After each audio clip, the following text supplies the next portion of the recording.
hatt det svarta och hatt det prickade och hatt det brillor och bruna. Hej, hjärtligt välkommen till VAKURLEIKI.FO. Och i dag så får vi ta oss om Sálmur 3 och Johannes 2. Vi får ta oss om Hirðin. Det var då att jag fick en båt som satt och hette. Hej Dina, jag såg att du bjöd att kunna sända vers in som du så døyler, ordentligt cool. Vi också har ett video hos gått i stegen. Hej, det är spännande att höra ta oss om Jesus som Hirðin. Sálmur 3 sida så självan så gott. Och hur han löjer och värvar och stilla och långsamt. Johannes 2 och 4 vers fra 2, 4 25 så gå och ösne. Jag sände ju en link till en sång som jag hade sida så gott. Det var väldigt spännande om detta blev ett evne också. Tack för att du gör det är så uppbyggande. Och hängte sånt kunde tid ösne höra button under i description box. Så jag ser vad tusen tack för de som sända på in, de som sända huskot in och de som uppmuntrar mig till att hålla av. Och idag så får jag ta oss ett syndrom hettar. Och är för vi är så ska lycka med att de kan sända en båt till dina bäck VAKURLEIKI.FO om du vill få en personlig båt för en nytt video kommer ut. Så är en video vi har lagt ut kvann torsdag och ofta frugade ösne. Till då som idag så är det liksom försinka och tar det gott att få en mail. Torsdag är det ett antal video, ett bibliskt evne. Och frugade har vi stått kreativ video som är sin mer underhållande. Så sänd mig en på och jag ska se att det kommer fram. Annars kan du söka alla videorna och hemsidan VAKURLEIKI.FO och på YouTube. Är för att ta sig om Sálmur 3 så för att oss en om lycknelse. Lycknelse i Jesus har alltid en bådskap och ett ändamål. Är vi tar sig om lycknelse om sägen i Johannes 2 så visar häsen böglingar av att lycknelse om vinträje och lycknelse om sägen har kvar sin bådskap och kvar sitt ändamål. Och flesta av dina finner inte hentan böglingen och jag ska anfalla dig att läsa han. Och detta står i kapitel 6.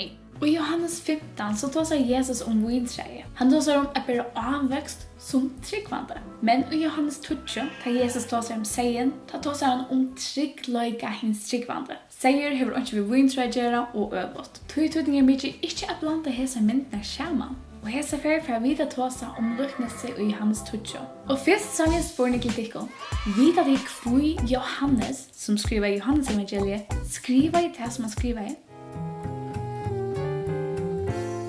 Han säger själv att han har ett ändamål vid det som han skriver. Det är att läsarna skulle komma till trygg av Jesus. Men här ser du skriva för att de skulle trygga att Jesus är Kristus, son Guds, och för att tid vid att trygga skulle ha liv och i namn i hans herre. Och kapitel 2 i Johannes hänger tätt samman vid kapitel 8 och kapitel 9. Jesus tar sig vid fariséerna. Men okkara fokuspunkt i det är inte fariséerna. Men hinka och Hirðin Jesus och säger hans herre. I förrjön så har vi nekvan sig. Och det är för inte att vi vill kalla följar eller färöarna som upprunnade var säger och känner. Vi vita att en hirre har sin egna sig som han anser efter. Som han textar av. Han känner sin egna sig. Hatt det svarta och hatt det prickade och hatt det brillor och bruna. Hatt det Karl. Hirðin har inte bara rätten att fua och loja sägen, men han har också en avbyrd av att loja och fua sig sån. Hirðin känner sig sån vid navnet. Hej Johannes! Och sägen känner rötterna av Hirðin. Ta i Hirðin råpar av sägen så kommer han tuskande om han av fjällen. Självt om han är längt borster. Sägen får inte fylgja eller gänga att någon som är främmande. Sägen fylgjer Hirðin till han vet att från honom färra mät och träcka. Och det här lycknelse Jesus brukar i Johannes 2 och flera ärastan i Bibeln. Människor lyckas nämligen nekv säga och Jesus är hinka och Hirðin. Ja, tid fylgjer mot, fylgjer och är rökte. Tid är människa och är godtyckare, säger Herren. Tid var ju som säger och i välstor men här var nu vänt vi till hira och omkönarman sala tyckare. Tid vältos öll alloj som säger, tid vände dig kvar som ve, men Herren la falla av han, skylderna och i la av okon ödlon. Synden så kom i höjmen gör det att vi vände okon kvar som ve. Vi vände okon bort från gode. Akkurat som säger, som är välstor och spjäj sunder. Men en god hirre för att lojta efter tjejen som är bortmäster. Och han gör allt han kan för att björka honom efter. Jesus är hesen god hirren. Är det ditt när? Han som för innedjökna med veru frälster. Och han ska gänga in och gänga ut och finna föje. Hin góði hirren djever luset för sägen. Hin góði hirren och känner mine och kändur av minon. Ty människasonren komen att frälsa det som förtapt vär. det som mistvær, det som var bortrevilst. Kvært halda tid, sier Jesus, og mever øyre 100 sier og ein tørra vittles borster, for han tar ikke fra henne 95, og for inn i fjellene er løyd etter hånden og i bortrevilstor Og hender det at han finner han, sannelig sier det hun, han glere om han enn om henne 95, og ikke vilt oss borster. Så løs ta vilje færgstikkere som i himmelen, at ikke så mye som 8 av som små skal fortapast. Det stender honom som vil at ødel mennesker skulle være frelst og komme at kjenne sannolikken. Så Jesus gav livsut. Ungen hever større kærlega enn han som gjever livsut for viner svinner. Jesus gav sitt liv for å bjerge okkom. Jesus kom ikke for å teka, men for å gjeva. Han kom ikke for å være tanter, men for å tjena. Jesus gjerst hit i okkara vi teker mot honom, og takka for det som han gjør det Golgata for okkom. Her han døy for synder okkara. Sálmur 3:28 byrja vi, Herren hyre mun, mer fattast ikke. Ordet mun i Sálmunum alt avgjerande. Herren ikke hyren i tøyne livet, så passar resten av Sálmunum alls ikke. Kanst du si at Herren Jesus hyren i tøyne livet? Jesus ikke hyren ut henne løyve, så fattast eller manglar du alt. Du hever ongan at løye til, ongan at løyga til, ongan at verja til. Og du hever ongan som har gjort bød for henne synder. Jesus frelsande versk, no mye for ødel. Men bare gaglet og virke for deg som verilig trykk på han, for deg som har tidlig vel tronen. Jesus Herren, frelsaren, god ut henne løyve, så hever du en hyra, som gjør til alt. Du fattast og manglar ikke. Jesus løyer til, han løyver til, han gjør til kvilo, han verger til, han borrer fyr til, han salver til og gjør til evet liv. Lesa til som tror, så leder det til merkes at hyren gjør alt. Det eneste sier han sier gjør at han lustar, fylger og hever allit av hyren. Jesus gjør alt. Det eneste vi skulle gjøre å fylge honom. Det første og sørste Jesus sier ved Peter var, fylg to mer. Det eneste vi som sier Guds, som tryggvande, skulle gjøre å fylge gode. Det at vi leta han fylla okkom, luga okkom, leta han gjøre okkom kvilo. Det gjør vi fylgja hyranum, vi vera sama vi hyranum, vi leta han fylla okkom. Det vil vi nær hyranum, vi gapa.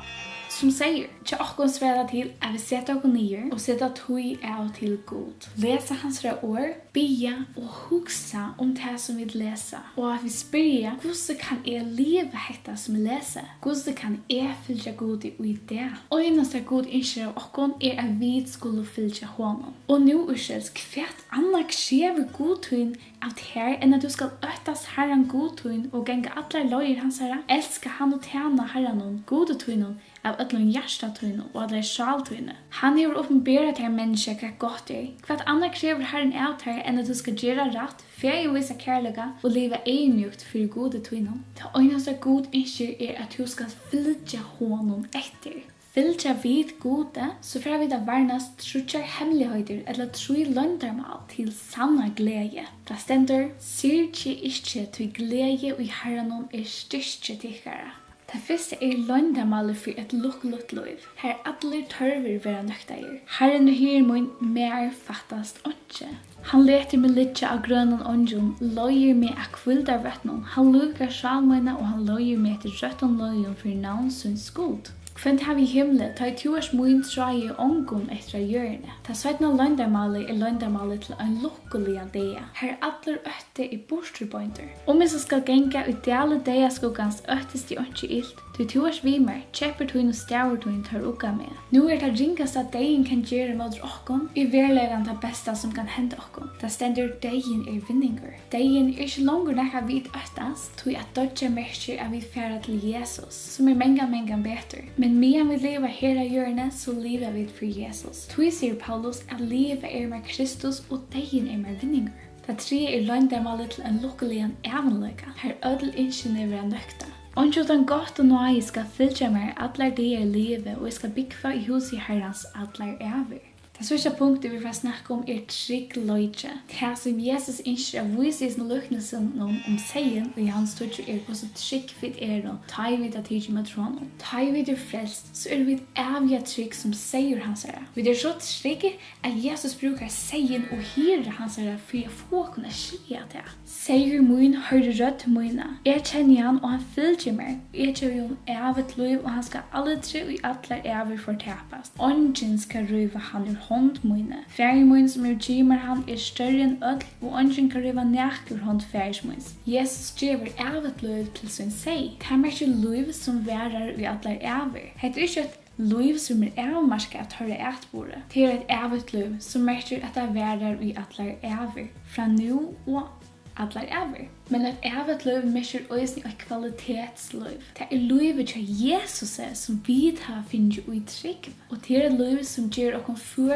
å njóta signingar fra gode langt her av hjørne. Tryggnom hans år. Og dette livet også negativt i evenløgene. Lekkelig merkes Jesus sier i sin vers nå, han skal aldri allar evig fortapast. Om nekar av Jesus sier fortaptest, så Jesus vært skyldig i ikke at halda sin lyfter. Og dette omøvelig.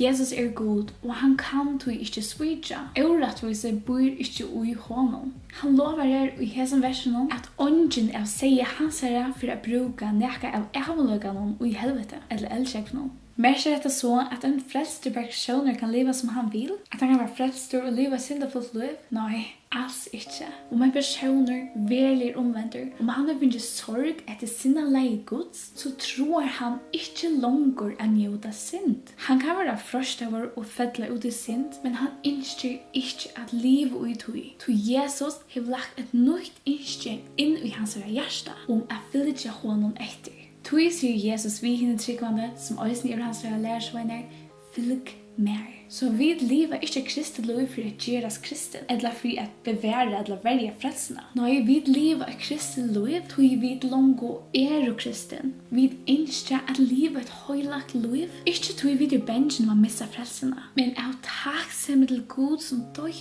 fyrir okkon og kjøpte okkon vi sinne dyra bæra blåe.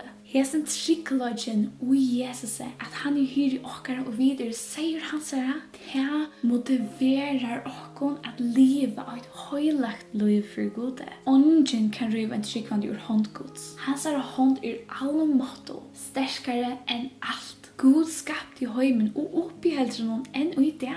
Og det ongen kraft eller styrste som kan rive en tryggvande ur håndgods. Og i versen 22 switcha vi som tryggvande, som frelst, vi ikke bare hånd Jesus men også en god feiren hånd. Det altså heter et tvifalt garanti om tryggleika. Takk for i dag, og jeg skal minne at vi har en borslådan og en giveaway i løttene, og en video som heter After i skole giveaway, og det et av frutjedagsvideoen som vi legger ut. Så takk for i dag, bye!